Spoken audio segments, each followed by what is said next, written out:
Hello students, very warm welcome to infinity learn NEET by Shri Chaitanya. बहुत बहुत स्वागत है आपका हमारे म्यूजिक प्लेटफॉर्म पे। एक इंटरेस्टिंग सा टॉपिक के बारे में आज हम बात करने वाले हैं। कितने टाइप ऑफ क्वेश्चंस पूछे जाते हैं नीट एग्जाम में, क्योंकि हर एक टाइप ऑफ क्वेश्चन से डील करने के लिए एक डिफरेंट टेम्परामेंट होना बहुत जरूरी है एंड हर एक क्वेश्चन को सॉल्व करने के लिए एक अलग तरीका इजाद करना बहुत जरूरी है। तो शुरुआत करते हैं नंबर 1 से, which is statement based questions. Last के 3 साल से स्टेटमेंट बेस्ड क्वेश्चंस का नंबर नीट एग्जाम में बहुत ज्यादा होता जा रहा है। इस प्रकार के क्वेश्चन में आपको 4 से 5 स्टेटमेंट दी जाती है।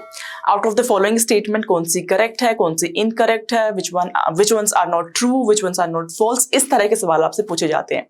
ये जो क्वेश्चन है ये बेसिकली आपका टाइम खाना चाहता है। तो इस वाले क्वेश्चन से हमें डील करना है कि हम बेसिकली ये क्वेश्चन पढ़ते टाइम पे एंड स्टेटमेंट्स पढ़ते टाइम पे जल्दी से स्किमिंग करते हुए सिर्फ कीवर्ड्स को हम देखते हुए चले। अगर हमने खाली कीवर्ड्स देख लिया तो हम इस क्वेश्चन को कम समय में सॉल्व कर पाएंगे।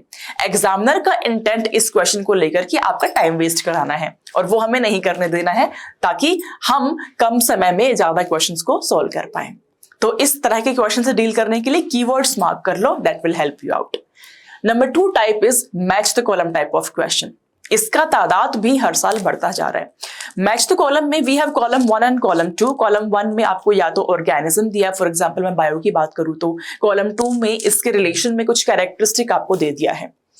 इस तरह के क्वेश्चन से डील करने के लिए अगर हम कम समय में करना चाहते हैं तो आप देखना मैक्सिमम टाइम पे ये जो 4 ऑप्शन दिए होते हैं कॉलम 1 में, उसमें से 2 बहुत ईजी होते हैं, इतने ईजी कि कोई भी बच्चा कर सकता है। अब अगर हमने ये 2 ऑप्शंस को फाइंड आउट कर लिया और चारों आंसर्स में आप मैच करना, मोस्ट लाइकली आपको अपना आंसर मिल जाएगा। थर्ड ऑप्शन मैच कराने की जरूरत नहीं पड़ेगी। तो इंस्टेड कि आप 4 ऑप्शंस को देख रहे हो फिर उसको मैच करा रहे हो, आपने सिर्फ 2 ऑप्शंस जो इजीएस्ट थे उसको पिक किया, मैच कराया and your answer is there. तो कम समय में आप क्वेश्चन को सॉल्व कर पाए। थर्ड टाइप होते हैं नॉर्मल एक स्टेटमेंट वाला क्वेश्चन, जिसमें आपसे कॉन्सेप्ट के बारे में पूछा होता है। अक्सर यही क्वेश्चन आपको डिफिकल्ट मिलेंगे। देखने में इजी लग रहा होता है, एक ही लाइन पूछी हुई है, लेकिन ये क्वेश्चन एक्चुअली में डिफिकल्ट होता है। तो इस तरह के क्वेश्चन से डील करने के लिए हमें इत्मीनान से क्वेश्चन के स्टेटमेंट को, चारों ऑप्शंस को जरूर पढ़ना है ताकि हम सही आंसर करें, बिकॉज ये क्वेश्चन डिमांड करता है आपकी कॉन्सेप्चुअल क्लैरिटी। इसलिए हमें इस क्वेश्चन को अच्छे से 4 ऑप्शंस पढ़ने हैं एंड देन उसका आंसर करना है। फोर्थ टाइप होती है आपकी assertion and reason type of question. AR type of question हम इसको बोलते हैं। AR टाइप ऑफ क्वेश्चंस के अंदर आपको एक असर्शन स्टेटमेंट दी है, रीजन स्टेटमेंट दी है। अब प्रॉब्लम आती है इस तरह के क्वेश्चन सॉल्व करने में ऑप्शन 1 एंड ऑप्शन 2 में। मतलब दोनों स्टेटमेंट करेक्ट तो है, बट जो रीजन है वो करेक्ट एक्सप्लेनेशन है या नहीं है, ये बहुत बड़ी फाइट हो जाती है।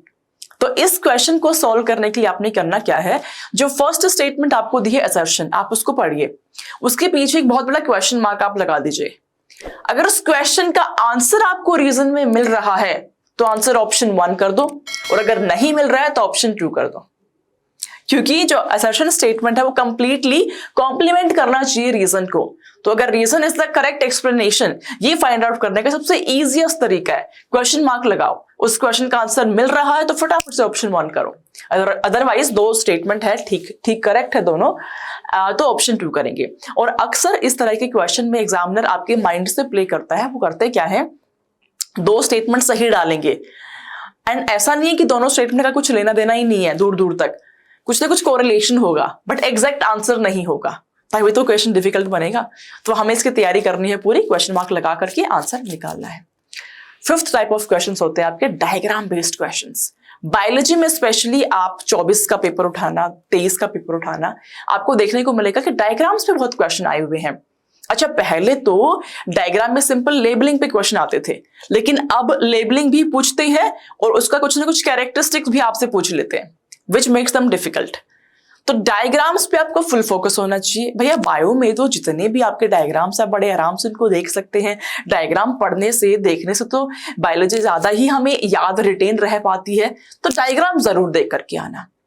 And next type of question है, अलग टाइप नहीं है, but yes I would like to highlight कि साइंटिस्ट के नेम के ऊपर भी क्वेश्चंस आपके बहुत पूछे जा रहे हैं। तो मेक श्योर कि आप सारी बायो के, बीट बॉटनी, बीट जूलॉजी, सारे के सारे साइंटिस्ट के कंट्रीब्यूशन 1 या 2 पेज पे आप समराइज करके लिख लो, ताकि इस तरह के क्वेश्चन में आप बिल्कुल भी गलती ना करें।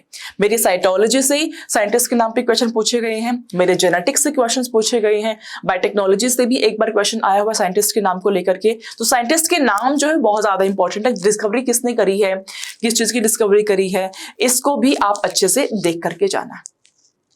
बाकी फिजिक्स में कुछ मैथमेटिकल क्वेश्चन हम जरूर एक्सपेक्ट कर ही सकते हैं, उसकी तैयारी आपकी बहुत अच्छे से चल रही होगी।